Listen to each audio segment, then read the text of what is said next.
രണ്ട് പല്ലി ആളിയാക്കാൻ കാര്യം വെച്ച് കഴിഞ്ഞാൽ അത്രക്ക് ലെഗസി ഉള്ള ഒരു വണ്ടിയാണ്. അതെ സത്യം. RS എനിക്ക് തോന്നുന്നു ഇപ്പം നിങ്ങൾക്ക് ഇവര് 18 വയസ്സായ ഒരാളാണെങ്കിൽ നിങ്ങൾക്ക് ഞങ്ങൾ പറയുന്ന കാര്യം മനസ്സിലായി. കാരണം RS അന്ത ടൈമില് എന്ന് പറഞ്ഞ വ്യക്തി ഡിസൈൻ ചെയ്തൊരു എഞ്ചിനാണ് 399cc എഞ്ചിൻ.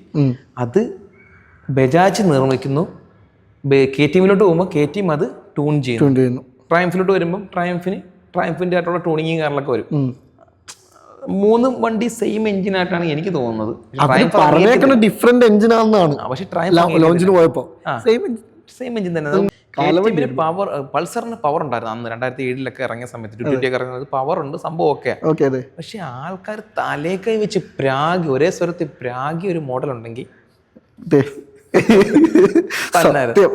അതുപോലെ ഇഷ്ടപ്പെട്ടൊരു വണ്ടി 5-6 കൊല്ലത്തിനിടയിൽ ഇത് പോസിബിൾ ആയിട്ട് നിൽക്കുവാണെങ്കിൽ ഒരു പൾസർ സീരീസ് ഒക്കെ നമുക്ക് പ്രതീക്ഷിക്കാം. ഒരു 690 പോലുള്ള അല്ലേ, ഒരു 60 bhp.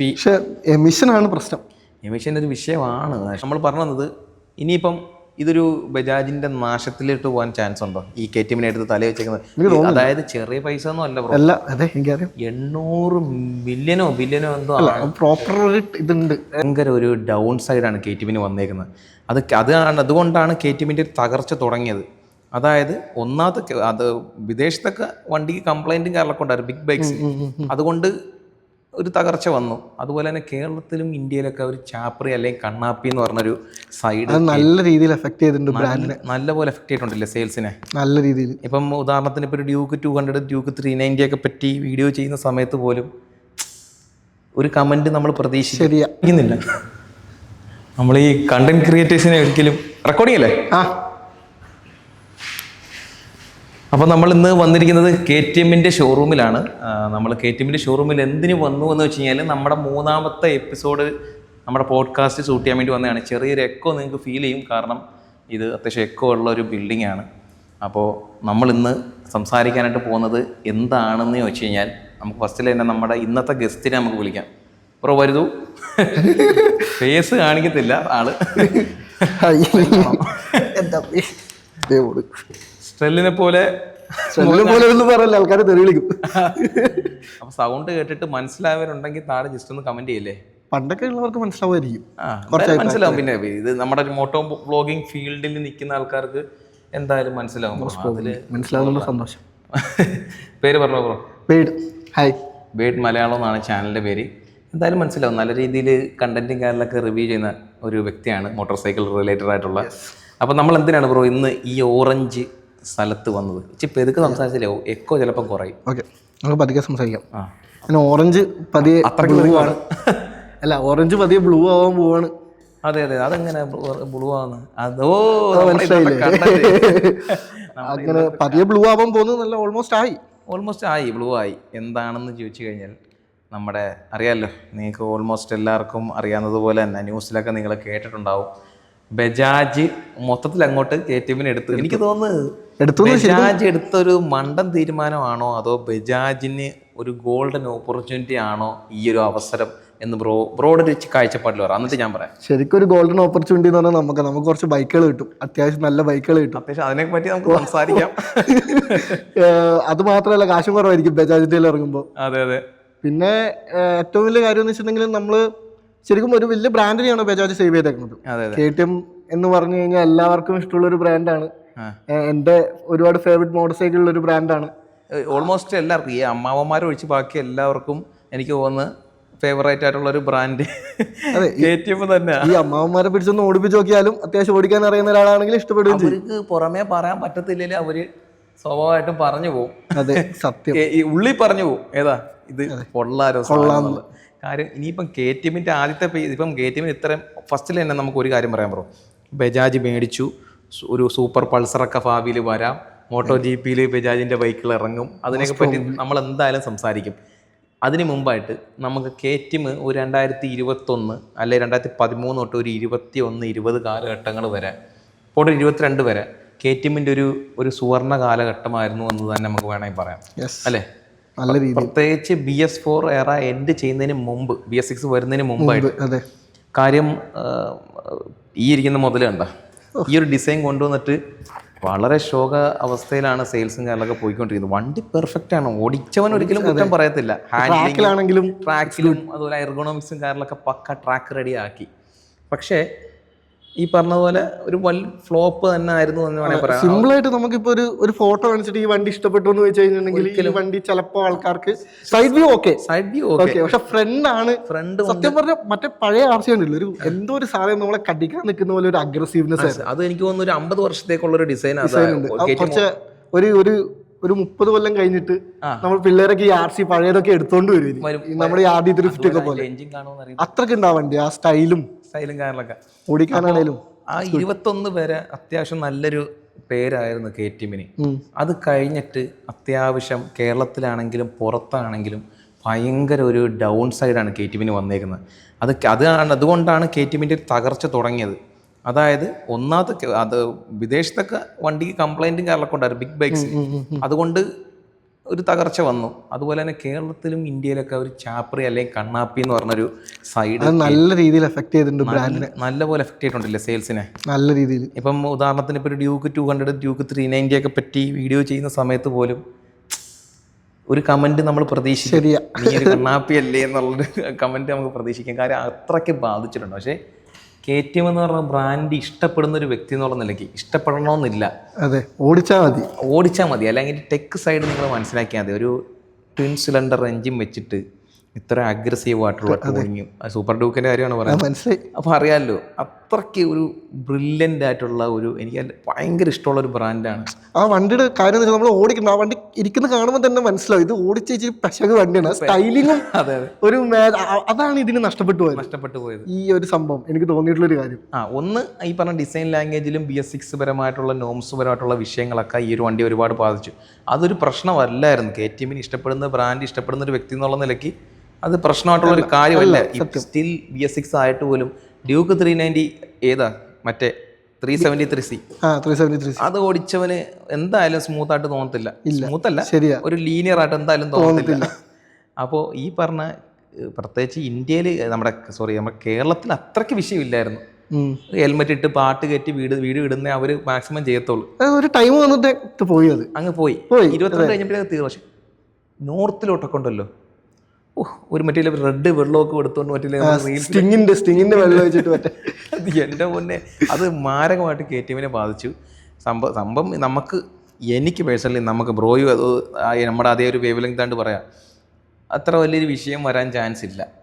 കാര്യം നമുക്ക് ഇനി എന്തൊക്കെ തലയും കുത്തി എന്ന് കാണിച്ചെന്ന് പറഞ്ഞാലും നമുക്കൊരു ബ്രാൻഡിന് ഇഷ്ടമാണെങ്കിൽ അത് ഇഷ്ടമാണ്, നമുക്ക് ഇഷ്ടമാണ്. എനിക്ക് ADV 390 എൻ്റെ മനസ്സിലുള്ള ഒരു ഡ്രീം ബൈക്കാണ്. അല്ല, ഒരുപാട് ആൾക്കാർ ഒരു വണ്ടി വാങ്ങിക്കുമ്പോഴുള്ള ഒരു ഇഷ്യൂ ആണിത്.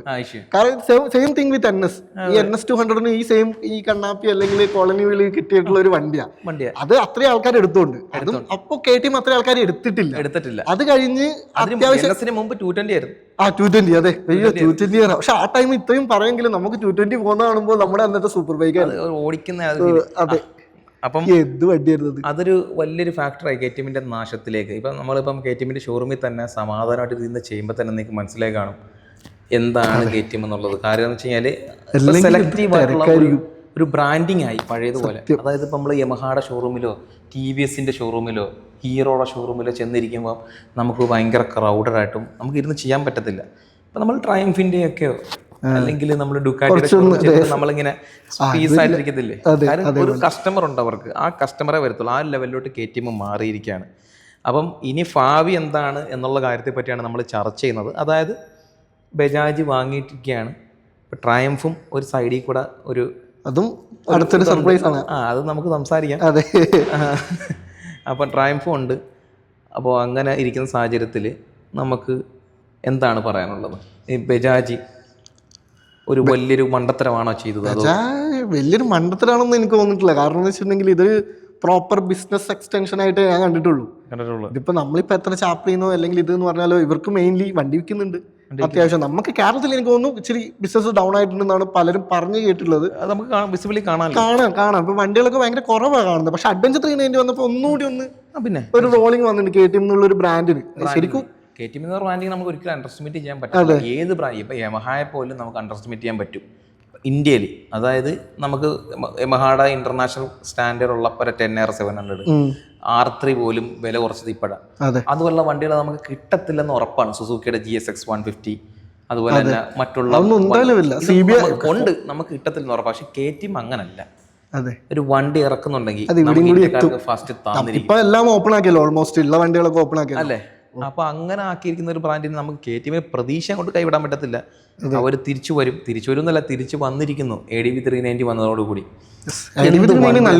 എന്ത് വണ്ടിയാണ്, അടിപൊളി വണ്ടി, എന്ത് വണ്ടി. എസ്തെറ്റിക് ലുക്ക് വരാണെങ്കിൽ പെർഫോമൻസ്, ഫീച്ചേഴ്സ്, ഇപ്പൊ പ്രാക്ടിക്കാലിറ്റി. ഇപ്പം പ്രൈസ് കൂടിയെന്ന് പറയുന്ന ആൾക്കാർ നിങ്ങളും ചിന്തിച്ചു നോക്കിയാൽ മതി. ഇപ്പൊ ഒരു 150cc എത്ര രൂപ ഉണ്ട്? ഒരു 1.5 ലക്ഷം, 2 ലക്ഷം, ക്ലോസ് ടു 2 ലക്ഷം ആകുന്നു. ശരിക്കും പറഞ്ഞാൽ എഫ്സിക്ക് 1.86 ഉണ്ട്. 86 എഫ്സിക്ക് ഹൈബ്രിഡ് 80,000 രൂപ. പക്ഷെ വണ്ടി മിക്സിപ്പെടുത്തത് 1 ലക്ഷം കൂടി. അപ്പൊ നിങ്ങളൊന്ന് ആലോചിച്ച് നോക്കിയാൽ മതി, എഫ്സിക്ക് അത്രയും വില കൂടുതലാണ്. അപ്പൊ ആ സാഹചര്യം വെച്ച് നോക്കുമ്പോൾ ഇതൊക്കെ ഒരു പ്രൈസിന്റെ ഒരു വലിയൊരു സംഭവമായിട്ടൊന്നും നമുക്ക് തോന്നുന്നില്ല. പക്ഷെ അതാണ് സംഭവിക്കുന്ന ഇൻഫ്ലേഷൻ. പിന്നെ എടുക്കുന്ന ആൾക്കാരും അതും കൂടി ആലോചിക്കും. കാരണം ഈ സാധനം എടുത്തു കഴിഞ്ഞാൽ നമുക്ക് മെയിൻറ്റെയിൻ ചെയ്യാൻ കൂടി പറ്റുമെന്നുള്ള കാര്യം. നേരെ ചെന്ന് കുറെ ആൾക്കാരൊക്കെ നേരെ 390 കേരള. നമുക്ക് 390 എന്ന് പറയുമ്പോൾ ഒരു ടൈമിൽ ഭയങ്കര പേടിപ്പെടുന്ന എന്തൊരു സംഭവമായിരുന്നു. ഇപ്പൊ ഓൾമോസ്റ്റ് എല്ലാവരും ഇപ്പൊ വീട്ടിൽ നിന്ന് ബഹളം വെച്ചപ്പോ EMI എന്താ സെറ്റപ്പ് കുറെ വണ്ടികൾ അങ്ങനെ ഇറങ്ങി. സംഭവം കേരളത്തിന്റെ ആ ഒരു എൻട്രി ലെവൽ കാറ്റഗറിയെ മാറിപ്പോയി. 200 ഡ്യൂക്കും RC ഒക്കെ നമ്മള് പേടിപ്പെടുത്തുന്ന വണ്ടി ഒരു ബിഗിനർ ഫ്രണ്ട്ലി അല്ല. പവർ തന്നെയാണ്. പണ്ട് ഞാനൊക്കെ ഡ്യൂക്ക് 200 ഓടിച്ചപ്പോ ശരിക്കും ഇപ്പൊ 390 ഓടിക്കുന്ന പവർ ഒക്കെ പോലെ എനിക്ക് ഫീൽ ചെയ്ത്. ഇപ്പൊ എന്ന് പറഞ്ഞ ഒരു മിനിമം നമുക്കൊരു 300 ലെവലാണ് എൻട്രി ലെവൽ എന്ന് പറയാൻ പറ്റും. ശരിക്കും ആ CB 300 ഉണ്ടല്ലോ ഹോണ്ടയുടെ, അതൊക്കെ നല്ലൊരു ബിഗിനർ ബൈക്കാ സത്യം പറഞ്ഞ അല്ലേ. നല്ല സുഖം, എനിക്ക് ഭയങ്കര ഇഷ്ടമാണ് വണ്ടി. സ്മൂത്ത് ആണ്, റിലയബിൾ ആണ്. എന്തുകൊണ്ടും അപ്പൊ നമ്മൾ പറഞ്ഞു വന്നത് ഇത് പോഡ്കാസ്റ്റ് എങ്ങനെയാണ് ബ്രോ? ഭയങ്കരമായ കാട് കയറി പോവും. അത് നമ്മൾ പറയുന്നവരല്ല. കഴിഞ്ഞ പോഡ്കാസ്റ്റിൽ ഫ്രാങ്കുമായിട്ട് സംസാരിച്ച സമയത്ത് എക്സ്പൾസിനെ പറ്റി സംസാരിച്ച. അപ്പൊ എക്സ്പൾസുമായിട്ട് സംസാരിച്ച സമയത്ത് ഒരു 50 മിനിറ്റോളം സംസാരിച്ചു. നിന്ന് സംസാരിക്കും അങ്ങ്. കാര്യം പല രീതിയിലോട്ടൊക്കെ അങ്ങ് പോകും സംസാരം. അപ്പം പറഞ്ഞു ബ്രോ, ഇത് ഭാവിയിൽ നമുക്ക് ഈ പറഞ്ഞ സൂപ്പർ ഡ്യൂക്കിൻ്റെ ഒക്കെ റേറ്റ് ഇപ്പോഴത്തെ വിലയായിട്ട് കമ്പയർ ചെയ്യുന്ന സമയത്ത് ബജാജുമായിട്ട് എടുക്കുന്ന സമയത്ത് ഒന്ന് കുറയുമായിരിക്കും കാര്യം എനിക്കറിയില്ല. Maybe not. ഏതായാലും ഡൊമിനാർ പിന്നെ 1290 ഒന്നും വരാനുള്ള ചാൻസ് ഒന്നുമില്ല. ഡൊമിനാർ ഇല്ല, അങ്ങനെ വരാൻ ചാൻസ് ഇല്ല.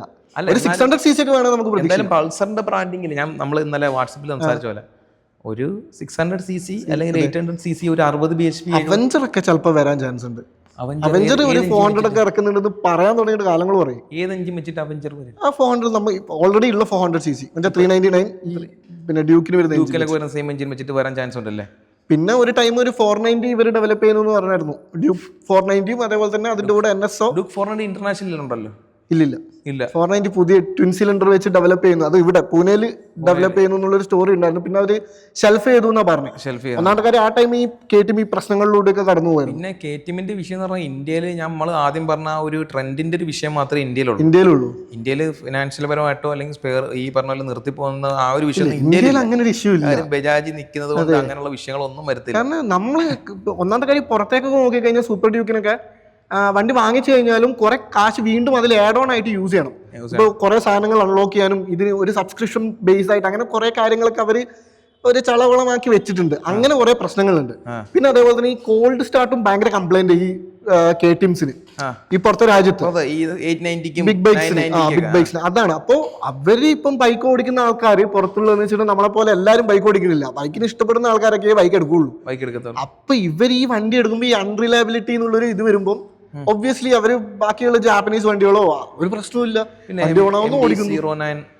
ഓടിക്കുന്നു, സർവീസ് ചെയ്യുന്നു, വീണ്ടും ട്രൈ ചെയ്യുന്നു. കോമ്പറ്റീഷൻ അത്രയുണ്ടല്ലോ, ഭയങ്കര കോമ്പറ്റീഷനാണ്. പക്ഷെ നമ്മളിപ്പം പറഞ്ഞല്ലോ, നമ്മൾ ഡ്യൂക്ക് 390 പോലും ഓടിച്ച് കിളി പോയി നിൽക്കുന്ന ആൾക്കാരാണ് നമ്മൾ. അപ്പോൾ അങ്ങനെയുള്ള ആൾക്കാർ ഞാൻ ഇതുവരെ ഓടിച്ചിട്ടില്ല സൂപ്പർ ഡ്യൂക്ക്, ബ്രോ അറിയാൻ.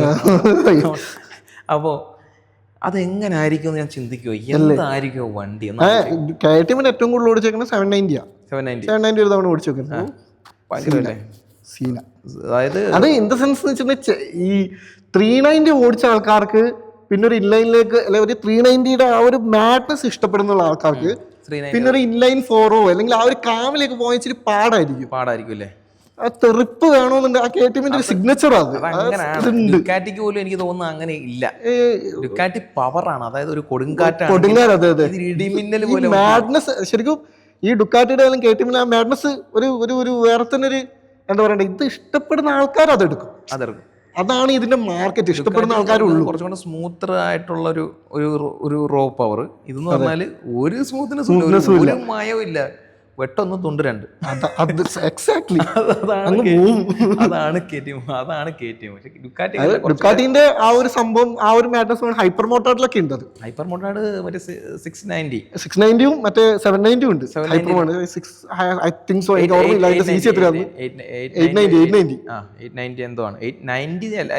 പേരതല്ല, ഓൾമോസ്റ്റ് അത്രയും CC വരും. നോക്കുന്നു എന്തായാലും നോക്കണ്ട, 800cc എന്തായാലും. ഇതിന്റെ കുറെ മുന്നേ ഒരു ഹൈപ്പർ മോട്ടോറിന്റെ പഴയ ഒരു മോഡൽ. ഇനി ഇതില്ല, ABS ഇല്ല, ട്രാക്ഷൻ ഒന്നുമില്ല. എൽറ്റിൻ വരുന്ന മോഡൽ. അതെ, അതിന് ഫസ്റ്റ് ഗിയർ ഇട്ട് സെക്കൻഡ് ഗിയറിലൊക്കെ ഇടും. ഫ്രണ്ടൊക്കെ ഇങ്ങനെ പതിയെ ഇങ്ങനെ ലിഫ്റ്റ് ആയി വരും. ഭയങ്കര സംതിങ് ക്ലോസ് ടു പണ്ടത്തെ മോൺസ്റ്റർ ഓടിച്ചിട്ട് എനിക്ക് സത്യം പറഞ്ഞാൽ ഇഷ്ടപ്പെട്ടില്ല. കാര്യം നമുക്ക് ഹീറ്റിംഗ് എങ്ങനെ ഉണ്ടായിരുന്നു ഒന്നും പറയാനില്ല. അതായത് എൽറ്റിന്റെ ഒരു പ്രത്യേകത വെച്ച് കഴിഞ്ഞാലേ, ഒരു കുടച്ചിൽ ആദ്യം കാണും. വണ്ടി കൊണ്ട് കൈ കൊടുക്കുന്ന സമയത്ത് ഇങ്ങനെ ഒരു കുടച്ചിലെടുത്തിട്ട് കയറുന്നത്. അപ്പോഴത്തേനും നമ്മുടെ കേരളത്തിലെ റോഡല്ലേ, ഏതെങ്കിലും അമ്മാവനോ ഏതെങ്കിലും ആൾക്കാരൊക്കെ ഫ്രണ്ടിൽ വന്ന് നിൽക്കും. എൻജോയ് ചെയ്യാൻ പറ്റില്ല. ഇനി നമ്മൾ ഈ ഞാൻ ലുക്കാട്ടിയിൽ പോകുമ്പോൾ, പക്ഷേ V4 ഓടിച്ചപ്പോൾ എൻ്റെ കംപ്ലീറ്റ് ലുക്കാട്ടിനോടുള്ള ആ ഒരു മൈൻഡ് സെറ്റേ മാറിപ്പോയി. V4 മറ്റേ മൾട്ടി സ്റ്റാർ ഓടിച്ചു, എൻ്റെ കയ്യിലിട്ട് അമ്മാനം അടി. പക്ഷേ വണ്ടി ഉണ്ടല്ലോ, സെറ്റ് സാധനം. എനിക്ക് അതേ ഫീലിംഗ് കിട്ടിയത് വേറൊരു വണ്ടി ഏതാണെന്നറിയാം, മറ്റേ പാനമേരിക്ക ഉണ്ടല്ലോ. പാനമേരിക്ക ഓടിച്ച് എൻ്റെ ഒരു കിളി പോയതാണ് ഒരു തവണ. ഹാർലി അണ്ടർറേറ്റഡ് ആട്ടോ, ഭയങ്കര അണ്ടർറേറ്റഡ് ആ വണ്ടി. ആ ഒരു ടൈം അത് ഇറങ്ങിയപ്പോൾ നല്ല സെയിൽസ് ആയിരുന്നു. പിന്നെ അത് ആ സെയിൽസേ നിന്നുപോയി. അമേരിക്കയിലാണ് പോലും, അവർ സ്വന്തം നാട്ടിൽ പോലും സെയിൽസ് അങ്ങ് നിന്നുപോയി. അപ്പൊ നമുക്ക് പറഞ്ഞു തരാം, അമേരിക്ക വരെ പോയി. അപ്പൊ നമ്മൾ പറഞ്ഞു വന്നത്, ഈ പറഞ്ഞ പോലെ ബജാജിന്റെ ആ ഒരു സൂപ്പർ ഡ്യൂക്ക് പോലുള്ള ഒരു വണ്ടി നമുക്ക് പ്രതീക്ഷിക്കാൻ പറ്റുമെന്ന് വെച്ച് കഴിഞ്ഞാല് മേ ബി വന്നാലൊരു ഊഹാപോഹമാണ് പറയുന്നത്. ഇത്ര പെട്ടെന്ന് തന്നെ മറ്റേ MotoGP ഈ വണ്ടിയിലൊക്കെ ബജാജിന്റെ സിംബൽ വന്നിട്ടുണ്ടെങ്കിൽ ഒരു മേ ബി ഒരു വലിയ സിഗ്നൽ തന്നെയാണ്. പിന്നെ വേറെ കാര്യമുണ്ട് ബ്രോ, പുള്ളിയെ പോലെ രാജീവ് ബജാജ്, പുള്ളിയെ പോലെ ബജാജിന്റെ ഓണർ പുള്ളിയെ പോലുള്ള ഒരു വ്യക്തി KTMലോട്ട് ഇത്രയും ഇൻവെസ്റ്റ്മെന്റ് നടത്തണമെന്നുണ്ടെങ്കിൽ പുള്ളി ഒന്നും കാണാതെ, അതായത് ഒരു ടെക്നോളജി ഇല്ലാതെ ചെയ്തൊക്കെ മാത്രം ഉണ്ടാക്കിക്കൊണ്ടിരുന്ന ഒരു വ്യക്തിയായിരുന്നു ബജാജിന്റെ ബ്രാൻഡ്. അതിൽ ഒരു പെട്ടെന്ന് അവര് രണ്ടും കൽപ്പിച്ച് ആ പുള്ളി വന്നിട്ട് എല്ലാം മാറ്റി, എല്ലാ പ്രൊഡക്ഷനിലുള്ള ആൾക്കാരെ മാറ്റി പുതിയ ആൾക്കാരെ നിയമിച്ച് ഒരു പൾസർ ഇറക്കി അത് ഹിറ്റാക്കിയ വ്യക്തിയാണെന്നുണ്ടെങ്കിൽ, ഓൾറെഡി KTM എന്ന് പറഞ്ഞ ബ്രാൻഡിന് ഇത്രയും ടെക്നോളജിയും കാര്യങ്ങളൊക്കെ ഉള്ള ഒരു ബ്രാൻഡ് കൈയിരിക്കുമ്പോൾ ഒരു ഗോൾഡൻ ഓപ്പർച്യൂണിറ്റി കിട്ടുന്നു വാങ്ങിക്കാൻ.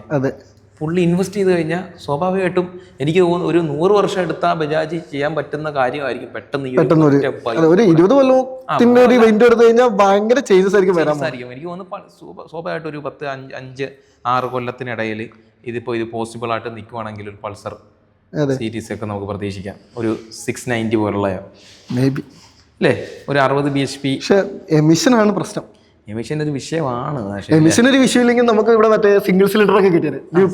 എന്തായാലും വണ്ടികൾ ഇറങ്ങും കൊളാബറേഷൻ. ഇപ്പം മറ്റേ RC ഇപ്പം ഇത് 125 ആണ്. ഇത് റീപ്ലേസ്മെന്റ് വന്നിട്ട് മേ ബി 160 RC ഒക്കെ ആകുന്നുണ്ടെന്നുള്ളൊരു ചെറിയൊരു ന്യൂസും കാര്യങ്ങളൊക്കെ വരുന്നുണ്ട്.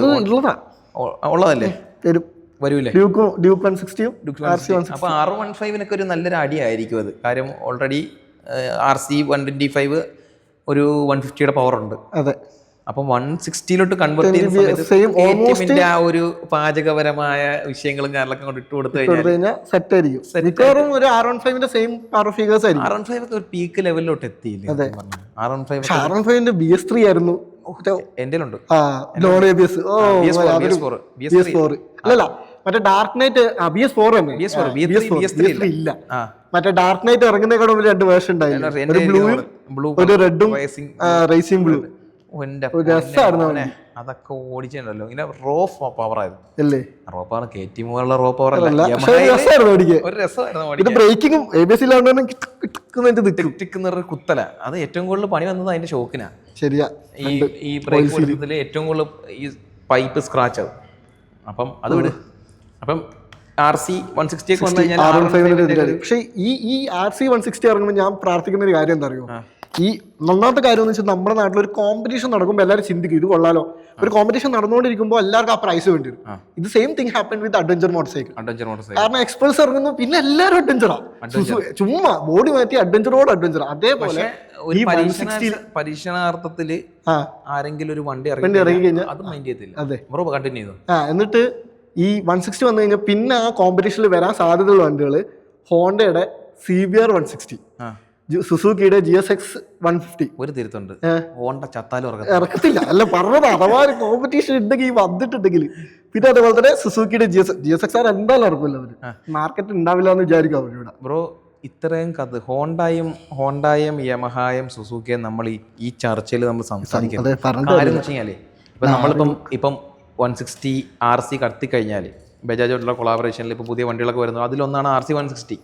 അപ്പോൾ അത് കത്തിക്കഴിഞ്ഞാൽ CBR ഒക്കെ ഇറക്കുമെന്ന് വെച്ച് കഴിഞ്ഞാൽ നടക്കുന്ന കാര്യം. ADV സെഗ്മെന്റ് ഇത്രയും കത്തി പീക്ക് ലെവലിൽ നിന്നിട്ട് പോലും അവരിറക്കി നമുക്ക് തന്ന ADV ഏതാ? NX 200. 2 കട്ടർ ഇട്ട സാധനം തീർന്നു. പക്ഷെ ഇവരിവിടെ ടെസ്റ്റ് ചെയ്തായിരുന്നു മറ്റേ CRF 300-ഉം. ഇതൊക്കെ ടെസ്റ്റിംഗ് ആണ് ബാംഗ്ലൂരില്. കുറച്ച് ആൾക്കാർ അവരോട് വന്ന് കുറച്ച് റൈഡേഴ്സിന് വണ്ടി കൊടുത്ത് ഓടിച്ചു. എനിക്ക് തോന്നുന്നില്ല ബ്രോ അത് വരും തോന്നുന്നില്ല. അങ്ങനെ ബ്രോ ചിന്തിച്ചു നോക്കിയത്, വെറും സാധാരണക്കാരുള്ള ആൾക്കാരാണ് ഞങ്ങൾ. ഞങ്ങൾ വണ്ടി ഇഷ്ടപ്പെടുന്നുണ്ട്, വണ്ടി റിവ്യൂ ചെയ്യുന്നുള്ള കാര്യം മാത്രമേ ഉള്ളൂ. പക്ഷേ നമുക്ക് ചിന്തിക്കാൻ പറ്റുന്നുണ്ട്, R15 കൂടെ ക്ലിക്കായിട്ടുണ്ടെങ്കിൽ 2.5 ലക്ഷം രൂപ കൊടുത്ത് R15 മേടിക്കാൻ ആളുണ്ടെങ്കിൽ അതിനൊരു കോമ്പറ്റീഷനായിട്ട് GSX R കൊണ്ടുവന്നാൽ DOH എഞ്ചിന് അതിനേക്കാളും കുറച്ചുകൂടെ ബെറ്റർ ആയിട്ടുള്ള പഞ്ചി ആക്സലറേഷൻ ആണെന്ന് കണ്ടിട്ടുള്ളത്. അപ്പൊ അത് കൊണ്ടുവന്നാൽ ഉറപ്പായിട്ടും ക്ലിക്കാത്തില്ലേ. പക്ഷെ ഇതിന്റെ പ്രശ്നം എന്താ അറിയോ, ഇവര് നോക്കണേ എങ്ങനെയാ അറിയോ, ഇന്ത്യ ആസ് എ ഹോൾ മാർക്കറ്റാ. ഇത്ര R15 നമ്മൾ ഇവിടെ കാണുന്നുണ്ട്, പക്ഷെ നമ്മൾ മേലോട്ടേക്ക് സഞ്ചരിച്ചു കഴിഞ്ഞാൽ അത് കാണുന്നത് കുറച്ച് കുറഞ്ഞു. ഇവര് മിക്കവാറും നോർത്തിലായിരിക്കും വന്ന് റിസർച്ച് ആൻഡ് ഡെവലപ്മെന്റോ അല്ലെങ്കിൽ ഈ സ്റ്റാറ്റ് ഒക്കെ എടുക്കണം. അപ്പൊ അവിടെ വന്നിട്ട് വലിയ രീതിയിൽ ഉണ്ടാവില്ല. ഈ എക്സ്പൾസിന് ഏറ്റവും കൂടുതൽ കിട്ടുവാണെങ്കിൽ കേരളത്തിലാണ്. അങ്ങ് മേലോട്ടേക്കില്ല. ഇതാണ് മേജർ പ്രശ്നം. ഈ കേരളം മാത്രമല്ല, മൊത്തത്തില് ഇപ്പം നമ്മൾ ഏത് വീഡിയോ എടുത്ത് നോക്കിയാലും GSX 150 ഈ പറയുന്നവർക്കും വാങ്ങിക്കില്ല. ഈ CBR 250 ഇവിടെ ഉണ്ടായ ടൈമും ഉണ്ടായല്ലോ. അതും ശരിയായിട്ടുള്ള കാര്യം. കാര്യമില്ലല്ലോ, ആരെങ്കിലും മേടിക്കണ്ടേ. ഇപ്പൊ XMR-ന്റെ കാര്യം പറഞ്ഞില്ലേ, കഴിഞ്ഞ മാസം അല്ലേ അത് പറഞ്ഞപ്പോൾ RC 390 അടിപൊളി വണ്ടിയല്ലേ, ആൾക്കാർ മേടിക്കില്ലല്ലോ. അതെ, അതിനേക്കാളും കുറച്ചുകൂടെ ബെറ്റർ ലുക്കാന്ന് തോന്നുന്നു. ഫ്രണ്ട് വൈസ് XMR നല്ല രസമുള്ള, പക്ഷേ ടയർ മാത്രം ഇച്ചിരി ഷോക്കായിട്ട്. 1900 ഡീലർഷിപ്പോളം ഇന്ത്യയിലുണ്ട്. ഇതിന്റെ ഹീറോയുടെ ഡീലർഷിപ്പാണോ ഞാൻ ഏതൊരു വീഡിയോയിൽ കണ്ടേ, ഞാൻ കറക്റ്റ് ഡിസ്ക്രിപ്ഷനിൽ എടുത്തേക്കാം. എന്തായാലും വലിയൊരു മാർക്കറ്റ് ഇന്ത്യയിലുണ്ട്. ആ മാർക്കറ്റിൽ ഒരു വണ്ടി പോലും ഇതുവരെ വിൽക്കാൻ പറ്റിയിട്ടില്ല. XMR കഴിഞ്ഞ മാസം അന്ന് ആലോചിച്ച് നോക്കി. അപ്പൊ ബ്രോ പറഞ്ഞപ്പോഴേ എനിക്കത് ആ ഒരു കാര്യം മനസ്സിലായത്. പറയുന്നവരിങ്ങനെ പറഞ്ഞുകൊണ്ടിരിക്കും. അതെ, വാങ്ങിക്കണ്ടേ. പിന്നെ ഈ ഒരു കാര്യം തോന്നുന്നുണ്ട്, 200cc മാർക്കറ്റ് എന്ന് പറയുന്നത് പതിയെ ഒന്ന് കുറഞ്ഞു വരുവാണ്. ഒന്നാമത്തെ കാര്യം മൈലേജ്, പെട്രോളിന്റെ കാശ്, ഇതൊക്കെ ഉള്ളതുകൊണ്ട് ആൾക്കാർ ആദ്യം നോക്കണേ R15 MT15. കാരണം ഒടുക്കത്തെ മൈലേജ് ഉണ്ട്, കുഴപ്പമില്ല, അത് പവറും ഉണ്ട്, നല്ല ലുക്കും ഉണ്ട്. അതെ, നല്ല പവറും ഉണ്ട്. 200cc പോലെ തന്നെ കയറും. 200 അത്യാവശ്യം കയറും. ഇവിടെ വന്നിരുന്നേ നമ്മള് പ്രത്യേകം മോശമാണ്. അപ്പോൾ എന്തായാലും പോട്ടെ. അപ്പം നമ്മൾ പറഞ്ഞു, ഇനിയിപ്പം ഇതൊരു ബജാജിന്റെ നാശത്തിലിട്ട് പോകാൻ ചാൻസ് ഉണ്ടോ ഈ KTM-നെ എടുത്ത് തല വെച്ചേക്കുന്നത്? അതായത് ചെറിയ പൈസ ഒന്നും അല്ല, 800 ബില്യണോ എന്തോ പ്രോപ്പർ ഇതുണ്ട്. പേഴ്സണേജ് പറഞ്ഞിട്ട് പ്രോപ്പർ എത്ര കാശ് കൊടുക്കുന്നത് റിവീൽ ചെയ്തിട്ടില്ല. സംതിങ് 700 മില്യൺ, ശരിക്കും 2 ബില്യൺ ഒക്കെ ഉണ്ടായിരുന്നു കടം. അപ്പൊ എന്തായാലും അതിൽ 70% ഇവരുടെ കയ്യിൽ ഓൾറെഡി 49% ഉണ്ടായിരുന്നു. അത് 75% ആയിട്ട് മാറ്റി. പക്ഷെ ഇതിൽ തന്നെ കുറെ സംഭവങ്ങളുണ്ട്. അതായത് KTM അതിന്റെ ഹെഡ് ഒരു പാരന്റ് കമ്പനി ഉണ്ട്, ഇവരുടെ കയ്യിൽ പയനിയർ മോട്ടോഴ്സ്, പിയർ മോട്ടോഴ്സ് എന്തായിരുന്നു നോക്കാം, അത് മണ്ടത്തരം. പയർ AJ കണ്ട അതിൻ്റെ പിയർ മോട്ടോസ് എന്തായിരുന്നു വെറുതെ ഉണ്ടോ?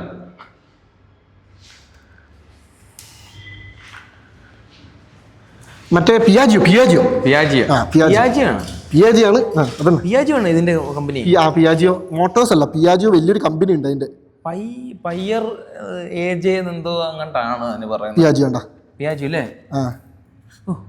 ആപ്പ് ഓടിക്കുന്ന ഏട്ടന്മാർക്കൊക്കെ KTM എന്ന് പറഞ്ഞാൽ ഇനി വെറുക്കത്തില്ല. പിയാജിയോ വേറെ ഒന്നുകൂടി പിയർ ആണോ പിയാജി ആണോ KTM എന്തോ ഒരു പേരാ, എനിക്ക് കറക്റ്റ് അതിനെ പറ്റി അതിന് പറയാം പാരന്റ് കമ്പനി. പിയർ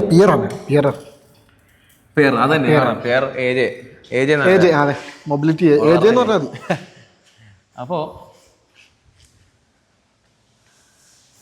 ഒരു വലിയ നഷ്ടമാകാൻ ചാൻസ് ഉണ്ടോ? വലിയൊരു നഷ്ടമാകാൻ ചാൻസ് ഉണ്ടോ ബജാജിന്?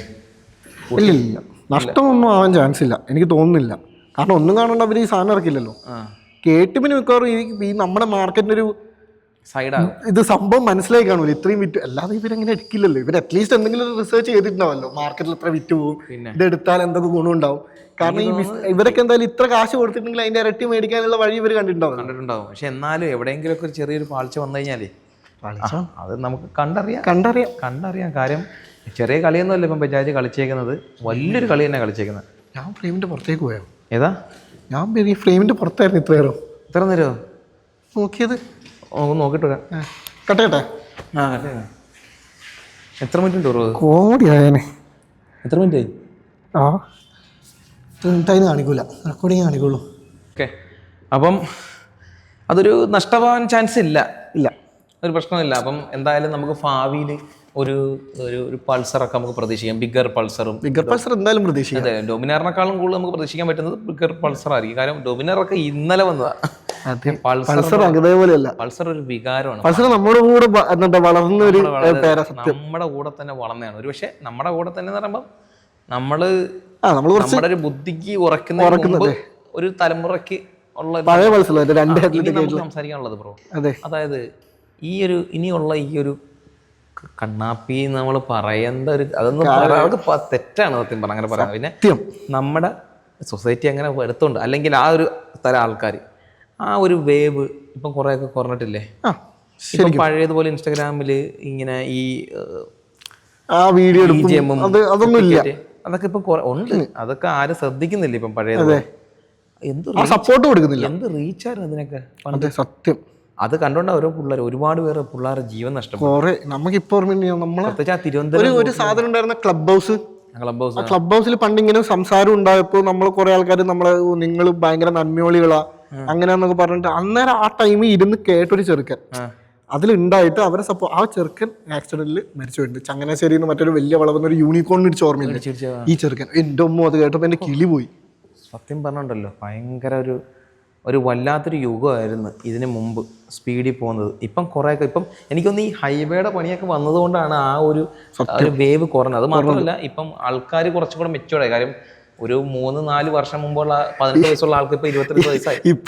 ഇപ്പൊ ഒരു 60ന്റെ മേലെ കഴിയുമ്പോ നമ്മൾ വിചാരിക്കൂലേ തീരും വേണ്ട. എന്നാലും ഒരു ആക്സലറേഷൻ ഉള്ള വണ്ടി ആണ് സത്യം പറഞ്ഞാൽ ഞാൻ പ്രിഫർ ചെയ്യും. ഇപ്പൊ R15 ആണെങ്കിൽ പോലും അതിന്റെ ഫുൾ പൊട്ടൻഷ്യൽ അറിയണമെങ്കിൽ എവിടം വരെ പോകണം? ഇവിടുന്ന് 2 കിലോ 3 കിലോമീറ്റർ ഒക്കെ കഴിയണം അതിന്റെ പൊട്ടൻഷ്യൽ. ടോപ്പ് എൻഡ് ഒക്കെ നോക്കിയിട്ട് നിങ്ങളൊരു വണ്ടി എടുക്കുന്നതാണെങ്കിൽ നിങ്ങൾ എടുക്കാതിരിക്കുന്നതാണ് നിങ്ങൾക്കും അല്ലേ എല്ലാവർക്കും നല്ലത്. അതാണ് ഏറ്റവും നല്ലത്. ഏതൊരു ഇപ്പം നമ്മൾ റിവ്യൂ ചെയ്യുന്ന സമയത്ത് നമ്മൾ ടോപ്പ് എൻഡിനെ പറ്റി പറയും. നീ പറഞ്ഞില്ലല്ലോ ടോപ്പ് എൻഡിനെ പറ്റി. 100 വില കേട്ടില്ല. നമ്മൾ പറയുന്ന രീതി എന്ന് പറഞ്ഞാൽ വേറെ ഒരു വണ്ടിയുടെ ഒരു പൊട്ടൻഷ്യൽ എത്രത്തോളം ഉണ്ട്, ആ ഒരു എഞ്ചിൻ എത്രത്തോളം കേപ്പബിൾ ആണ് എന്ന് അറിയിക്കാൻ വേണ്ടിയിട്ടാണ് നമ്മൾ ടോപ്പ് എൻഡിനെ പറ്റി പറയുന്നത്. അല്ലെ നമ്മൾ കേരളത്തിലുള്ള റിവേഴ്സ് എനിക്ക് തോന്നുന്നു കാണിക്കും. സ്ട്രെല്ലൊക്കെ ബാംഗ്ലൂർ ഉള്ളതുകൊണ്ട് അത്രയും സ്ട്രെച്ച് കിടക്കുന്നുണ്ട്, അവർക്ക് കാണിക്കാം, സേഫ് ആയിട്ട് കാണിക്കാൻ പറ്റും. പക്ഷെ നമുക്ക് ഇത്ര റോഡൊക്കെ വരുന്ന സാഹചര്യത്തിൽ പണ്ട് കാണിച്ചിട്ടുണ്ട്. ടോപ്പിന്റെ എടുത്തിട്ടില്ല. പണ്ടൊക്കെ എടുത്തിട്ടുണ്ട്. ഇല്ലെന്ന് നമ്മൾ അന്നും ഒരു വണ്ടി ഫ്രണ്ടിൽ കണ്ട സ്ലോ ആക്കും. അതിന്റെ ഇടയ്ക്ക് കൂടെ കുത്തിക്കയറ്റി നമ്മൾ. അപ്പൊ ആ ഒരു തരംഗം കുറെയൊക്കെ അങ്ങ് പോയി. എന്തായാലും അതൊരു വലിയ ബ്ലെസ്സിങ് ആണെന്ന് വേണേൽ പറയാം. ഇനിയും കുറെ ആൾക്കാരെ ജീവൻ പോവാതിരിക്കട്ടെ. അതെ, സത്യം. ആക്സിഡന്റ് ഏത് നിമിഷം ഉണ്ടാകും ബ്രോ. അതെ, അതിപ്പോ നമ്മൾ ചെറുങ്ങനെ എന്ന് വെച്ചാൽ നമ്മൾ വിളിച്ചു വരുത്തണ്ടല്ലോ. അതെ, ആത്മഹത്യ ചെയ്യുന്നതും ഇതുമായിട്ട് ഡിഫറൻസ് ഉണ്ട്. കാരണം മോട്ടോർ സൈക്ലിംഗ് എന്ന് പറയുന്നത് ഭയങ്കര ഡേഞ്ചറാണ്. ഭയങ്കര ഡേഞ്ചർ. പിന്നെ അതിന്റെ മേലെ ഡേഞ്ചറിന്റെ പ്രോബബിലിറ്റി കൂട്ടേണ്ട ആവശ്യമുണ്ടോ? ആവശ്യമില്ല. അപ്പം അതൊക്കെ മാറി ഇനിയിപ്പോൾ ഒരു മെച്യൂർ ആയിട്ടുള്ള ഒരു വിഭാഗത്തിലോട്ട് വരുവാണ് പുതിയൊരു യുഗം. പുതിയ പിള്ളേർ ഈ പറഞ്ഞ പോലെ ഈ ഒരു പ്രായങ്ങളൊന്നും കുറവാണിപ്പം. അപ്പം നമുക്ക് എന്തായാലും ഇനി വരുന്ന ഒരു തലമുറയിൽ കുറച്ചുകൂടി ADV റൈഡിങ് കൾച്ചർ എക്സ്പ്ലോറിങ് അങ്ങനെയുള്ളൊരു രീതിയിലോട്ട് മാറിക്കഴിഞ്ഞ ആൾക്കാർ അത്യാവശ്യം അങ്ങനെയൊക്കെ വീഡിയോ ഒക്കെ ഇപ്പം ബൈക്കിന്റെ കാണുന്ന, ഒന്നില്ലെങ്കിൽ ബൈക്കിന്റെ നല്ല സിനിമാറ്റിക് വീഡിയോ, അല്ലെങ്കിൽ എവിടെയെങ്കിലും ട്രിപ്പ് ഒക്കെ പോയിട്ട് അതിനൊക്കെയാണ് പഴയ ശരിക്കും ഒരു സർക്കിളേ വന്നു. ഞാനൊക്കെ തേർഡ് ഇയർ പഠിക്കുന്ന ഈ മെയിൻ സാധനം ഇതായിരുന്നു, ട്രാവൽ ചെയ്യണത്. ഇനിയിപ്പം കറങ്ങി തിരിഞ്ഞ് പഴയ ആ ഒരു വൈബ് ഇനി ഒരു 5-6 വർഷം കഴിയുമ്പോൾ ചിലപ്പോൾ ഈ ഹൈവേ സെറ്റ് ആയി കഴിഞ്ഞാൽ ചിലപ്പം പറയാൻ പറ്റൂല, ബൈക്കും കൂടി വിടുവെന്നാണെങ്കിൽ. പണ്ട് ഭയങ്കര തരംഗമായിരുന്നു. സത്യം, ഭയങ്കര തരംഗം. ഈ KTM ഉണ്ടാക്കിയൊരു തരംഗം ഈ RX-100 ഒക്കെ ഉണ്ടാക്കിയിട്ടുണ്ട്. അതിന്റെ 4 ഉണ്ടാക്കിയെന്ന് വെച്ച് കഴിഞ്ഞാൽ ഡൗട്ടാണ്. പൾസർ ഉണ്ടാക്കിയ തരംഗം ഉണ്ടാക്കിയ ഡൗട്ടാണ്. പക്ഷെ KTM കൊണ്ടുവന്നൊരു വിപ്ലവം എന്ന് പറഞ്ഞാണ്ടല്ലോ, അതൊരു യൂണീക്കാണ്. ഈ KTM വന്ന ടൈം ഈ ഓടിച്ച എല്ലാരും കിളിപോയി കാണും. ഇങ്ങനെ ഒരു വണ്ടി ഞങ്ങൾ ഓടിച്ചിട്ടില്ല. പൾസർ വന്നപ്പോലും അതായത് ആ ടൈം വീട്ടുകാർ KTM എടുക്കണമെന്ന് പറഞ്ഞാൽ പേടിയാ KTM വേണ്ടെന്ന് പറയും. പൾസറിന് പവർ ഉണ്ടായിരുന്നു അന്ന് 2007 ഇറങ്ങിയ സമയത്ത്. 250 ഇറങ്ങുന്നത് പവർ ഉണ്ട്, സംഭവം ഒക്കെ. പക്ഷെ ആൾക്കാർ തലേക്കൈ വെച്ച് ഒരേ സ്വരത്തിൽ ഒരു മോഡൽ ഉണ്ടെങ്കിൽ അതുപോലെ ഇഷ്ടപ്പെട്ടൊരു വണ്ടി ഇപ്പോഴും സ്റ്റിൽ എനിക്ക് എന്തോ ഈ ഒരു ഓറഞ്ച് കളറിനോടൊരു അഡിക്ഷനാണ്. എൻ്റെ ഫേവറേറ്റ് ബ്രാൻഡുകൾ അതൊക്കെയാണ് ഞാൻ പറയുമ്പോൾ. ഒന്ന് ഫസ്റ്റ് ലിസ്റ്റിൽ കിടക്കുന്നത് യമഹ.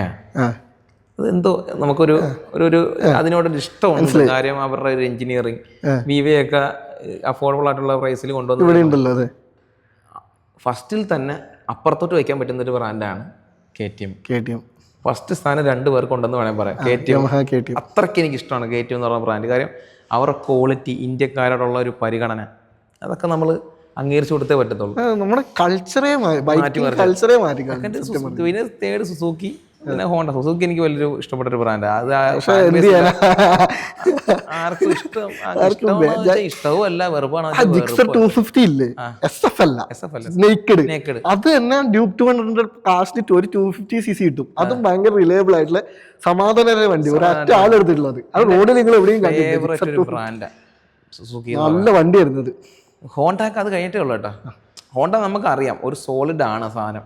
അതായത് നമ്മൾ ശുദ്ധമായിട്ടൊരു വെള്ളം നമ്മൾ കാണത്തില്ല, അതാണ് ഹോണ്ട എന്ന് നമുക്കറിയാം. പ്രത്യേകിച്ച് നമ്മൾ ഫാൻ ബേസ് ചെയ്തിട്ട് കാര്യമില്ല. ഇതിന്റെ ഒരു പ്രശ്നം എന്താ പറയുക, ഹോണ്ടയിൽ സാധാരണ ആൾക്കാർ ഒരു പ്രശ്നമായിട്ട് പോയി കഴിഞ്ഞാൽ അവർ മെയിൻ ആയിട്ട് പറയുന്ന ഒരു കാര്യമുണ്ട്, ഇത് വണ്ടിക്കുള്ളതാണ്. ഇവരൊപ്പം പറയും അത് വണ്ടിക്കുള്ളതാണ്, അത് കിടൂ, നമുക്കറിയാം അത് സംഭവം. ഉദാഹരണത്തിന് ബിരിയാണി അറിയാം. അതെ, ഹോണ്ട. അതേപോലെ എൻ്റെ ഒരു ഫേവറേറ്റ് മോട്ടോർ സൈക്കിൾ ഇപ്പൊ കറന്റ് മാർക്കറ്റിൽ CB300. അതുപോലെ തന്നെ നമ്മളിപ്പോ യൂണിക്കോൺ ഓടിക്കുന്നു. ഇത്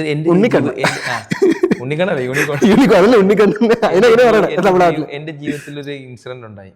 അതായത് വളരെ പണ്ട് ഇപ്പം നമ്മൾ പറയുന്ന ഞാൻ നമ്മുടെ ഒരു ഫ്രണ്ടുമായിട്ട് ഇങ്ങനെ ഒരു സ്ഥലത്തോട്ട് ഇങ്ങനെ പോയിക്കൊണ്ടിരിക്കുന്ന കൂട്ടത്തിൽ ഇവൻ അന്ന് ജിക്സർ എന്ന് പറഞ്ഞ ബ്രാൻഡ് വണ്ടി ഭയങ്കര എന്തോ വലിയ സ്പോർട്സ് ബൈക്ക് പോലെ നമ്മുടെ കുറെ നാൾ മുമ്പ് ഫെയറിംഗ് ഒക്കെ നമുക്ക് അറിയത്തില്ലല്ലോ, ഇത് വലിയ ചെറിയ വണ്ടിയാണോ നമുക്ക് സ്പോർട്സ് ബൈക്കാ.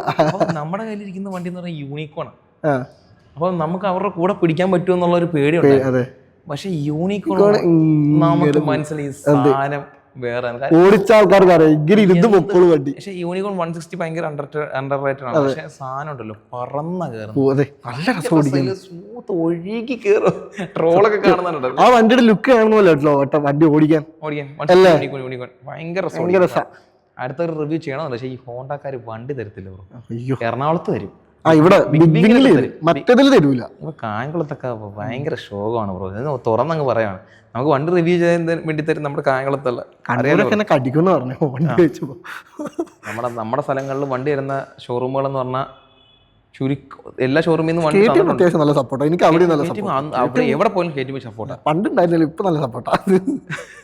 KTM എവിടെ പോലും നമുക്ക് സപ്പോർട്ടാണ്, ഭയങ്കര സപ്പോർട്ടാണ്. അതുപോലെ തന്നെ സുസുക്കി വണ്ടി തരും. സുസുക്കി വണ്ടി ഇപ്പം നമുക്ക് വേണമെങ്കിൽ കായംകുളത്ത് സുസുക്കി ചെന്നാലും വണ്ടി റെഡി അവൈലബിൾ ആണ്. അപ്പം ഇനി അടുത്തത് MotoGP വരാം. ബജാജിന്റെ ലോഗോ വന്നു. ഇനിയിപ്പോ പതുക്കെ വേണമെങ്കിൽ അതൊരു ബ്ലൂ കളറാവും. നമ്മൾ വീഡിയോയുടെ ആദ്യം പറഞ്ഞ പോലെ തന്നെ ബ്ലൂ മയത്തിലോട്ട് മാറും. പക്ഷെ മോട്ടോ ജി പി കാണുന്ന ആൾക്കാർക്ക് അറിയാം, ഞാൻ അത്യാവശ്യം നല്ല രീതിയിൽ ഫോളോ ചെയ്യുന്നതാ. പിന്നെ ഈ ലോഗോ കണ്ടപ്പോ തന്നെ മറ്റേ ഗൂസ് ബംസ് ആയിരുന്നു. പിന്നെ എവിടെ ഈ ശരിക്കും പ്രോപ്പറായിട്ട് കാണിക്കുന്ന വെച്ചിട്ടുണ്ടെങ്കിൽ എനിക്ക് തോന്നുന്നു കഴിഞ്ഞതിന്റെ മുമ്പിലത്തെ ജി പി ആയിരുന്നു. ഒരു ടേൺ ഉണ്ട്, ഈ ടേൺ ഇങ്ങനെ എടുക്കുമ്പോ ഈ പ്രോപ്പർ ആയിട്ട് ഈ ബജാജ് റാമർ ഇൻടേക്കിൽ ഇല്ല ഈ സാധനം. പ്രോപ്പർ ആയിട്ട് ഇതിങ്ങനെ ആദ്യം കാണുന്നത് ലൈവില് കാണുന്നത്.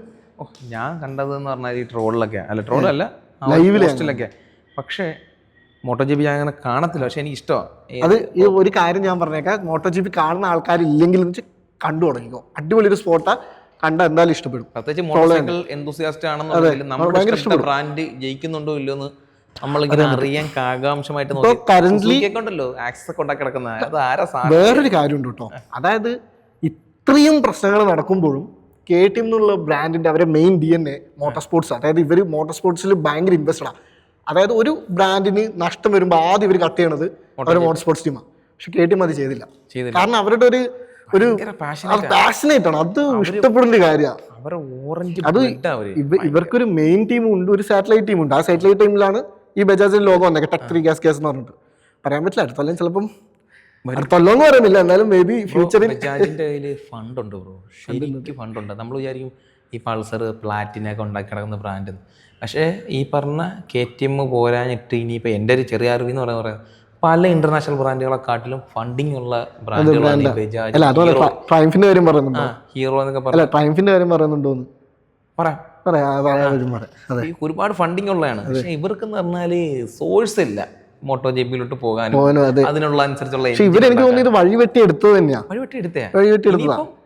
കൺഫേം ആയിട്ട് നിങ്ങൾ നോക്കിയോ, ഇന്നോ നാളെ വരുമെന്നല്ല പറയുന്നത്. അല്ല, ഒന്നാമത്തെ കാര്യം ഒരു രാജ്യത്തെ ഒരു ബ്രാൻഡ് ഒരു മോട്ടോർ സ്പോർട്സിൽ ഉണ്ടെങ്കിൽ ഇവിടുത്തെ പിള്ളേർക്ക് ഉണ്ടല്ലോ അത് വലിയ ഓപ്പർച്യൂണിറ്റിയാണ്. കാരണം KTM ഈ പിന്നെ പുറത്തൊക്കെ റൂക്കീസ് കപ്പ് എന്ന് പറഞ്ഞൊരു സാധനമുണ്ട്, KTM's റൂക്കി കപ്പ്.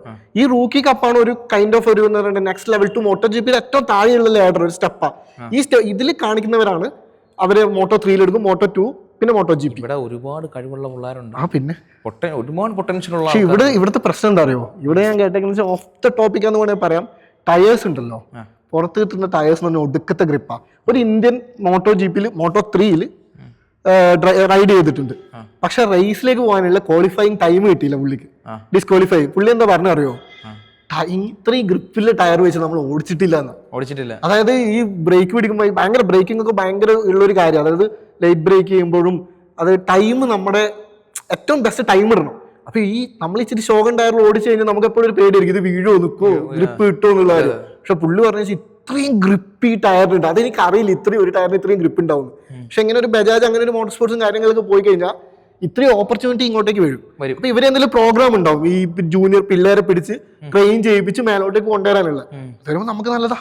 തീർച്ചയായിട്ടും മോട്ടോർ സ്പോർട്സ് ഇങ്ങനെ പൊന്തി വന്നോളും. അതൊന്നും ഉറപ്പായിട്ട് വരും, ഇന്നോ നാളെന്നല്ല. ടൈം എടുക്കും. കുറേ മാറിയില്ലേ ബ്രോ, ഇപ്പൊ RC കപ്പ് തന്നെ ഇല്ലേ? ഒന്നില്ലെങ്കിൽ ഇവിടുന്ന് എന്തോരം ആൾക്കാർ ഓസ്ട്രേലിയ പോയി വണ്ടി ഓടിച്ച്. നമ്മുടെ സോളോ വ്ലോഗൊക്കെ പോയി. അത് ഇത് ഇതായിരുന്നു അൾട്ടിമേറ്റ് ഡ്യൂക്ക്. പിന്നെ ഇവരുടെ RC കപ്പ് എന്നൊരു പ്രോഗ്രാം ക്ലച്ച്ലെസ് ഒക്കെ പോയത്, അത് RC കപ്പിന്. ക്ലച്ച്ലെസ് ഇവിടെ പോയില്ല, ഓസ്ട്രേലിയ പോയിട്ടില്ല. ഓസ്ട്രേലിയ കേട്ടോ, ഓസ്ട്രിയ. ഇവരിപ്പോ RC കപ്പ് ഫസ്റ്റ് RC കപ്പില് അമറായിരുന്നു ജയിച്ചത്. ഇവിടെ കിടക്ക് കാണിക്കും, അമറായിരുന്നു. സെക്കൻഡ് നമ്മളെ. അപ്പൊ ആദ്യത്തെ കാര്യത്തിൽ എന്ന് വെച്ചാൽ 1, 2, 3 തേർഡ് 3 ആൾക്കാരെയും കൊണ്ടുപോകും. അമർ ആ ടൈം സെക്കൻഡ് ആയിരുന്നു. ഫസ്റ്റ് ഒരു തമിഴ്നാടുന്നൊരു പുള്ളിയായിരുന്നു, തേർഡ് എനിക്ക് ഓർമ്മയില്ല.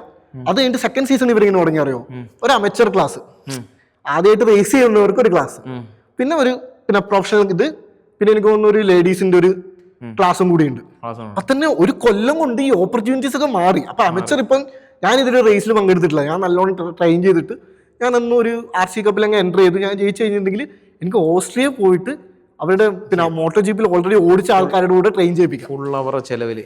അതെ, ഫുൾ അവരുടെ ചെലവ്. അതൊക്കെ എന്തോ ഓപ്പർച്യൂണിറ്റി ആണ്. ഇനി ഭാവിയിൽ നമുക്ക് ഉറപ്പായിട്ടും കാണാൻ സാധിക്കും. Bajaj school of motorsports ഇതിനിപ്പം എന്തായാലും നമുക്കത് കാണാൻ സാധിക്കും എന്നുള്ള എനിക്കൊരു ഉറപ്പുണ്ട്. കാര്യം ബജാജ് ആണ് സംഭവം, എന്തായാലും നടക്കും. പക്ഷെ ബജാജിനകത്ത് തേപ്പ് കാണിക്കാതിരുന്നാൽ മതി, ഈ എണ്ണത്തിനകത്ത് പെയിൻ അടിക്കുന്ന പോലെയൊക്കെ. അതിൽ ഏറ്റവും കൂടുതൽ അനുഭവിച്ച RS മടുത്തു ജീവിതം. RS എനിക്ക് ഇപ്പോഴും ഓർമ്മയുണ്ട്. മറ്റേ എന്താണ് do you remember the memories എന്നിട്ടായിരുന്നു അവരുടെ ടാഗ്. എനിക്ക് ഓർമ്മയില്ല. എന്നിട്ട് RSന്റെ കമ്മിങ് സൂൺ എന്നൊക്കെ പറഞ്ഞ പോസ്റ്റ് ഒക്കെ ഇട്ടു. അപ്പൊ എന്റെ മൈൻഡിൽ നമുക്ക് ഉണ്ടാവില്ല ഇതിന്റെ അപ്ഡേറ്റ് എന്തായിരിക്കും. പക്ഷെ NS400 അല്ലെ 200 വന്നപ്പോ മറ്റേ ഹെഡ്ലൈറ്റ് മാത്രം അപ്ഗ്രേഡ് കൊടുത്തപ്പോ എനിക്ക് അറിയായിരുന്നു ഇത് ഭയങ്കര മിനിമൽ ആയി പോകുന്നു. പക്ഷെ ഇവരെ ഹൈപ്പ് ചെയ്തത് എന്തോ വലുത്. ഇത് കുറ്റം പറയാൻ പറ്റത്തില്ലോ. ഇന്ത്യൻ ബ്രാൻഡ് എന്നുള്ളതെങ്കിൽ അവർക്ക് അതൊക്കെ അതിനുള്ള ഒരു പൊട്ടൻഷ്യൽ ഉള്ളു. ഇനിയിപ്പം വലിയ വലിയ സംഭവങ്ങളൊക്കെ വരും. ചെയ്തേക്കണ അപ്ഡേറ്റ് പുറകില് എല്ല് 2 പല്ല് ആളിയാക്കാൻ കാര്യം എന്ന് വെച്ച് കഴിഞ്ഞാൽ അത്രക്ക് ലെഗസി ഉള്ള ഒരു വണ്ടിയാണ്. അതെ RS. എനിക്ക് തോന്നുന്നു ഇപ്പം നിങ്ങൾക്ക് ഇവര് 18 വയസ്സായ ഒരാളാണെങ്കിൽ നിങ്ങൾക്ക് ഞങ്ങൾ പറയുന്ന കാര്യം മനസ്സിലായി. കാരണം RS അന്ത ടൈമില് എന്ത് സ്ട്രെസ്സുള്ള വണ്ടിയാണ്. അത് ആര് കണ്ടാലും നിങ്ങൾക്ക് 14 വയസ്സായിരിക്കും. ഇപ്പൊ ഈ വീഡിയോ കാണുന്ന 18 വയസ്സുള്ള പിള്ളേർക്ക് ആ ടൈമിൽ 4-5 വർഷം മുമ്പ് 10 വർഷം മുമ്പാണ് വണ്ടി ഇറങ്ങിയത്. 4-5 വർഷം മുമ്പ് ഉണ്ടാക്കിയ ഒരു ഓളം ഉണ്ടല്ലോ RS അല്ലെ NS ഉണ്ടാക്കിയ ഒരു ഓളം, അത് പറഞ്ഞറിയിക്കാൻ പറ്റില്ല. അമ്മാതിരി ഓളമാണ്. NS തിരിച്ച് വന്നപ്പോ ഉണ്ടല്ലോ എന്ത് സന്തോഷം എനിക്ക്. എന്റെ ഒരു തവണ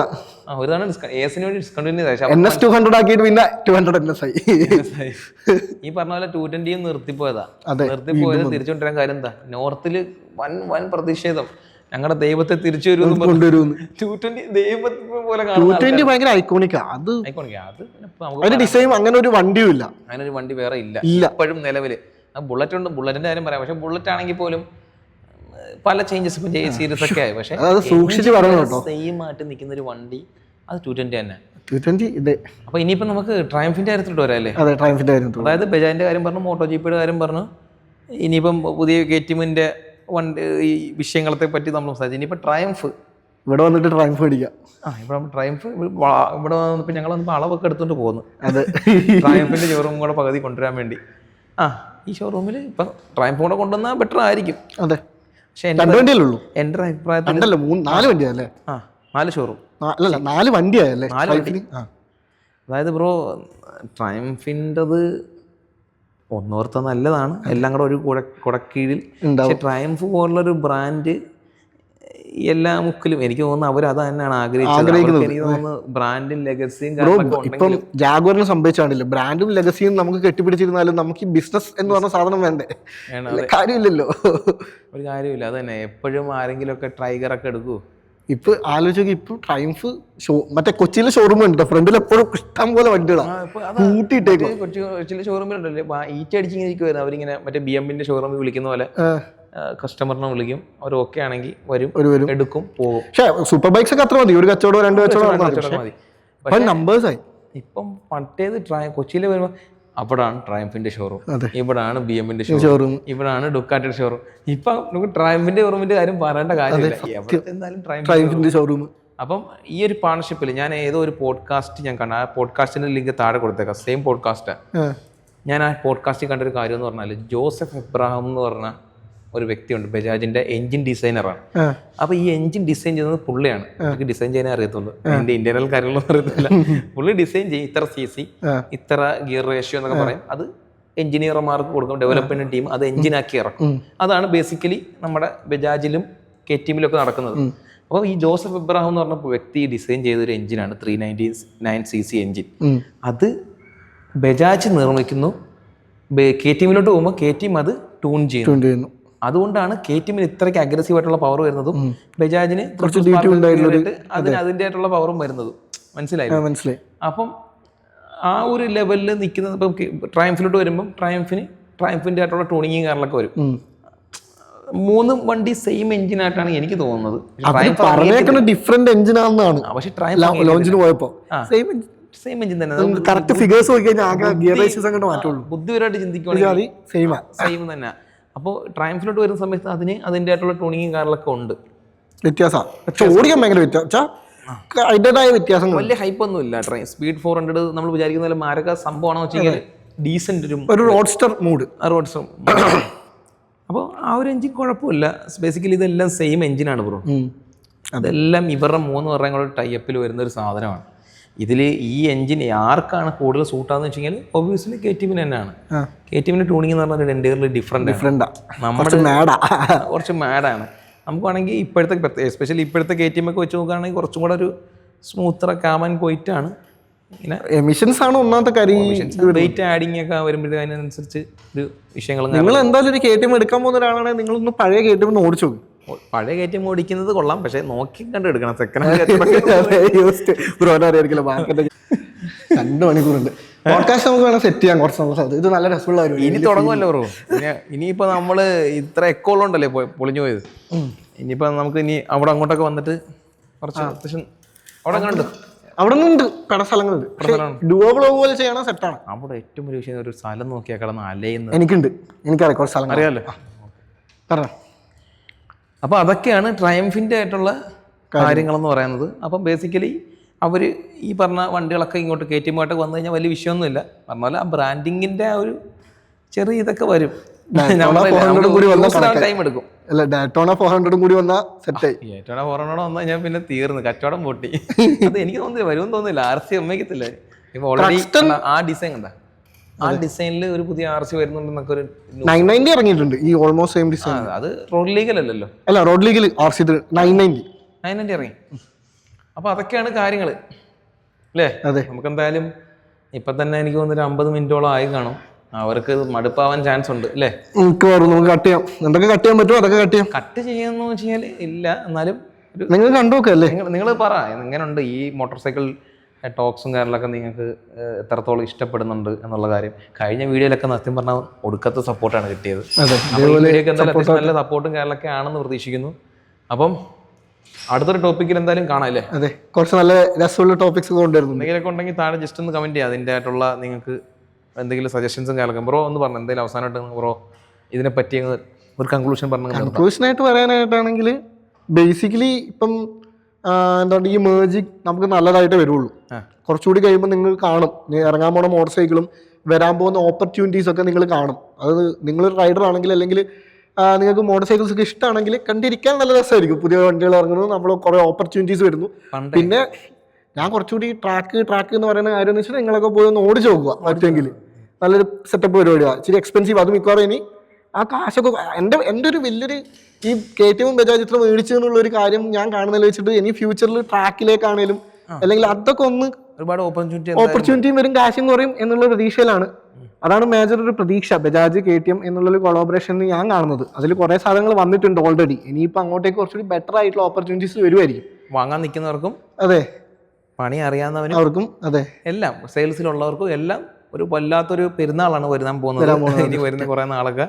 അതുകൊണ്ടാണ് KTM ഒന്ന് പതുങ്ങിയിരിക്കുന്നത് എനിക്ക് തോന്നുന്നു. ഇരിക്കാൻ വേണ്ടിയാണ്. ഒന്നാമത്തെ കാര്യം എന്ന് വെച്ചിട്ടുണ്ടെങ്കിൽ ഇനി നിങ്ങൾ KTM ബജാജ് ഫൈറ്റ് ഉണ്ടല്ലോ, KTM 200 ആണ് നല്ലത്, അതൊക്കെ നിർത്തിക്കോ. അത് കഴിഞ്ഞ് ഇത് കഴിഞ്ഞ് ഇനി കുറച്ച് നമ്മൾ ടെക്നിക്കൽ പരമായിട്ട് അല്ലെങ്കിൽ വണ്ടിയുടെ ക്വാളിറ്റി പരമായിട്ട് വണ്ടിയെ പറ്റി നമുക്ക് മനസ്സിലാക്കി അതൊരു എൻജോയ് ആക്കാം. ഞാൻ പറഞ്ഞത് എന്താ പറയുക, പണ്ടെന്ന് പറഞ്ഞാൽ റിവ്യൂ വീഡിയോ കാണുന്നത് വണ്ടി വാങ്ങാൻ നിൽക്കുന്നവർക്ക് വേണ്ടിയുള്ള സജഷനായിട്ടാണ്. അപ്പം അതൊരു എൻ്റർടൈൻമെൻ്റ് ആയി. സത്യം. പണ്ടും കമൻറ്റ് വരും ഈ വണ്ടി വാങ്ങാൻ കാശില്ലെങ്കിൽ ഞാൻ ഈ വീഡിയോ കാണും. പക്ഷെ അത് ഇന്നതൊരു എൻ്റർടൈൻമെൻ്റ് ആയി മാറി. നിങ്ങൾ വണ്ടിയുടെ റിവ്യൂ കണ്ടോ? ഞാൻ 12 മണിക്ക് 1 മണിക്കൊക്കെ റിവ്യൂ കാണുന്ന വ്യക്തിയാണ്. രാത്രി 3 മണിക്ക് ഉറക്കത്തിൽ കിടന്ന് പെട്ടെന്ന് സ്വപ്നം അപ്പാച്ചി 200 4V അതിന്റെ റിവ്യൂ എനിക്ക് ഭയങ്കര ഇഷ്ടമാണ്. ആ വീഡിയോ ചിലപ്പോൾ ആ വീഡിയോ എനിക്ക് ഇഷ്ടപ്പെട്ടില്ലെങ്കിൽ എനിക്ക് ഇഷ്ടപ്പെടുന്ന വീഡിയോ വരെ ഞാൻ കണ്ടോണ്ടിരിക്കും. അപ്പോൾ അതൊരു എൻ്റർടൈൻമെൻ്റ് ആയി മാറിയിരിക്കുകയാണ്. അതുകൊണ്ട് തന്നെ ഈ വരുന്ന വണ്ടികളൊക്കെ പറ്റിയിട്ട് നിങ്ങൾ ആശങ്കപ്പെടേണ്ട, നിങ്ങൾ വാങ്ങാൻ കാശുണ്ടോ ഇല്ലയോ എന്നുള്ളത്. അതൊക്കെ ഭാവിയിൽ എന്തായാലും വരും. അപ്പം നമുക്ക് എന്തായാലും ഈ പറഞ്ഞ പോലെ വണ്ടിയുടെ റിവ്യൂ ഒക്കെ കണ്ട് ഇതുപോലുള്ള പോഡ്കാസ്റ്റ് ഒക്കെ കണ്ട് ഞങ്ങൾക്കും ഒരു ഗുണം, നിങ്ങൾക്കും ഒരു ഗുണം. പുതിയ വണ്ടി അറ്റ്ലീസ്റ്റ് ടെസ്റ്റ് ഡ്രൈവ് എങ്കിലും നിങ്ങൾക്ക് ചെയ്യാമല്ലോ. ഒരുപാട് പുതിയ വണ്ടികൾ ഇപ്പോൾ എല്ലായിടും അവൈലബിൾ ആണ്. RC ഡ്യൂക്ക് എല്ലാം ഇവിടെ കായംകുളത്ത് അവൈലബിൾ ആണ്. അപ്പോൾ എന്തായാലും അതൊക്കെ തന്നെയാണ് നമ്മുടെ ഇന്നത്തെ ഈ ഒരു ചെറിയൊരു പോഡ്കാസ്റ്റ്. ചെറുതല്ല, ഇച്ചിരി വലുതാണ്. അപ്പോൾ എന്തായാലും വേടുമായിട്ട് നമുക്കിനി അടുത്ത കുറേ അധികം വീഡിയോസ് കുറെ ആൾക്കാർ വരുന്നുണ്ടാവല്ലേ? ആൾക്കാരൊന്നുമില്ല ബ്രോ, കുറച്ച് സെലക്റ്റീവ് ആയിട്ട് ഉദ്ദേശിച്ച പോഡ്കാസ്റ്റിൽ വേറെ ആൾക്കാർ വേറെ വ്യക്തികളൊക്കെ വരും. എന്നാലും അതെ അതിലൊരു ചെറിയൊരു റെസ്ട്രിക്ഷൻസ് ഞാനൊക്കെ വരും. അപ്പോൾ എന്തായാലും അടുത്തൊരു വീഡിയോ കാണാം. അതെ, bye. Okay, bye bye. Okay പുള്ളി ദൈവമേ, ഇതിന് തെറി വിളിച്ചിട്ട് 19,000 ആൾക്കാർ എന്റെ ചാനലിലേക്ക് കയറി നോക്കണേ. അനീഷ് ബ്രോ കഴിഞ്ഞേട്ടാ.